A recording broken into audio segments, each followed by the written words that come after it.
రాజకీయంగా అపారమైనటువంటి అనుభవం ఉంది. వీరు గ్రాడ్యుయేట్స్కి ప్రభుత్వానికి ఒక వారధిగా వ్యవహరించగలరు. వారికి ఉన్నటువంటి అనుభవంతో గ్రాడ్యుయేట్స్ ఒక మనోభావాలకి అనుగుణంగా, వారి యొక్క ఆశయాలకి ఆలోచనకు అనుగుణంగా మరి ప్రభుత్వంతో వారు ఉన్నటువంటి అనుబంధంతో ఖచ్చితంగా వాళ్ళు గ్రాడ్యుయేట్స్కి మంచి చేయగలరు అనే ఆలోచనతో ఈరోజు వారికి అభ్యర్థిగా ప్రకటించడం జరిగింది.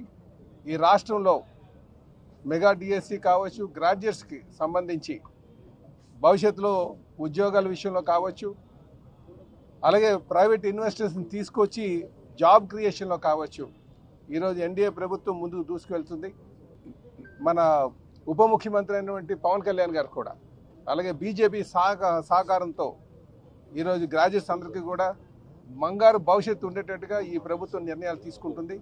కనుక ఈ తరుణంలో మరి ఆలపాటి రాజేంద్ర గారు వారి యొక్క అభ్యర్థిత్వాన్ని అందరూ కూడా ప్రోత్సహించాలి, గెలిపించాలని చెప్పి ఈ సందర్భంగా తెలియజేస్తున్నాను. వారికి ఈ సందర్భంగా శుభాకాంక్షలు కూడా తెలియజేస్తున్నాను.